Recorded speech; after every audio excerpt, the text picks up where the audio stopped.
the tie? It's very colorful. I love colorful. You know, it is good. I get self-conscious because I'm not used to colorful ties, and they just throw these ties on me literally before I come on the air. But if you think it's okay, I'm wow, happy. You're a tie victim. I am. I mean, they have a gun that shoots a tie at me. It shoots on my neck just before I... But you look fantastic. Thank you. Very nice to have you here. You know, you haven't been here in a little while, and I guess you got married since the last time. I think I did get married since the last time I was on. Tell us about this. Is very nice. Congratulations, first of all. Congratulations to him. In a polite way.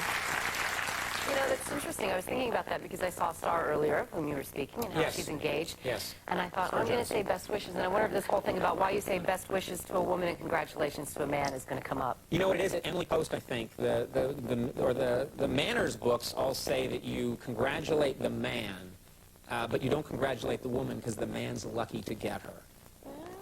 These are little things you have to know in my line of business. And there's a little bit of an insinuation if you say congratulations to him. It's like, oh my God, finally. Right, you bagged one. Oh, yeah, exactly. I was worried actually Judd wouldn't find a guy. Yeah, that's not too likely. He's a Scottish race car driver. He is. Wow. First of all, I don't know about you when you first met him, but I find like I was watching the Scottish movie Trainspotting the other night. Yeah, that accent is intense. That's intense. Really I couldn't understand a word anybody's saying, and it's English. It's all like... And he actually wrote a book called Porno, and he wrote most of it in the Scottish dialect, and Dario loved reading it because it's really not something that you see in print. It's just, the spoken word. So when you first met him, the language of love is international, Conan. The language of love. I'm illiterate. No, I can understand him, and when he's in America, his accent is...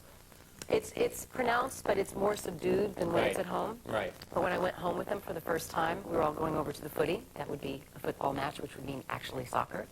And I was. They call it the footy? Yeah, it's going to the footy. All right. And he was on one side, and his brother was on the other, and sister and I were in the front seat, and everybody had raging hangovers. And they just started talking in the way that they talk, and the three of them were very close. Couldn't understand a word, and I was like, am I ever going to understand my boyfriend I'm marrying again? this guy, yeah. Yeah, and it was intense for me. It's when I realized that I was really in a foreign country, and this person was from a different culture with a different heritage and background. But eventually, I got through that, and now I kind of run interference and help translate. So you can translate for other people. You know the language well enough. Yeah, and I know a lot of slang, which is really, the slang is fun. Now, if he's a race car driver, does he get pulled over for tickets all the time when you guys are driving? You know, that's the funny thing about race car drivers. They're very careful. They're very cautious. Tony Conan, Dario's teammate, they call him Miss Daisy, like isn't driving Miss Daisy. Right. They also observe the rules of the road. This guy was driving with us the other day, and Dario used his turn signal. He's like, wow, man, he used his turn signal. Like, why wouldn't he? Right, you know? right. He drives appropriately for wherever he happens to be. Although once when we were in Kentucky, where he very kindly takes me for my birthday every year, it's like, babe, I am untouchable in Kentucky. You can go as fast as you come on, you know. Got pulled over right away. This is on the Bluegrass Parkway. Was the policeman doing that? Sorry, I just love that. But so you get pulled over. Now, when he sees you in Kentucky, and you're one of the most famous people from that area, I'm sure you didn't get a ticket. He decided he was going to play it really straight, and he gave us a ticket. And as he was walking away, I just had to ask him because I couldn't believe that there would be someone, especially in that kind of a circumstance, who just wouldn't interact or, at least say, my granddaddy knew your grandmommy, blah, blah, blah, something. Right. And I'm like, do you know who I am? He goes, oh, yeah. Did interviews about it. 5 o'clock news. He's on the radio. We're in a race in California. And guys from catering and Honda are like, yeah, that guy who pulled you over, heard him on the Morning Drive show. Thought it was like the greatest thing in the world. Did you end up paying the ticket then?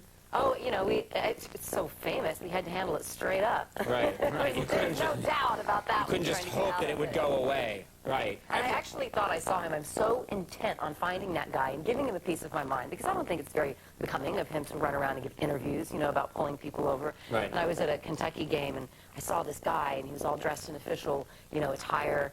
And he goes, hey, Ashley, you remember me? I go, are you that guy who pulled me over? He goes, no, I'm campus security. It's like confusing. It's good that you didn't grab his gun and start beating him before you found out. Oh, my toupee! Oh, sorry, I didn't know. Now, I'm going to ask you something. You have just, of course, releasing this movie with Kevin Kline. And I understand that the two of you have a common interest, which are words that most people don't know. Words that Kevin are... likes to read the dictionary. He's basically a nerd, as am I, and he's a real wordsmith. And Cole Porter was such a wordsmith, and his songs are so brilliant and sophisticated, Which is what the movie's and about. witty, and he had lots of dictionaries, different editions, and rhyming dictionaries, and synonyms, and antonyms, and all of that. And so, Kevin being very meticulous got even more into words. Like today, we were trying to play dictionary, running around all over town, trying to have a few laughs, playing in the car. And Kevin actually had a dictionary in his dressing room at the View. He walks around with a tucked under his arm. Right. Do you ever find words that are like you didn't know existed? He taught me the most amazing word today. Crap. What is it? It has to do with crap, actually. It's a kind of an... Is it late night? If it is, I'm not playing this game anymore. Emeroid. It sounds a little bit like hemorrhoid, and it means hemorrhoid. It's another word for hemorrhoid. And in fact... Maybe his dictionary is just missing the H. Well, emeroid means hemorrhoid. Emeroid, E-R or something. But it means This is the hemorrhoid, bad dictionary. a representation of hemorrhoid given as a charm. I kid you not. A gold, so it's like something you give to somebody dangling on a chain. What is that? It's a golden hemorrhoid. It's an emerid. It's in the dictionary, I promise. That's like the lowest rapper has that. What's that? Oh, that's a hemorrhoid. Actually from the Bible. From the Bible. Well, then we can't question it. Or can we? DeLovely opens in select cities on July 2nd. Ashley, thank you very much for being here. Good to have you. Ashley, Judd, everybody. Jeff Goldblum coming up. We'll take a break. We'll be right back.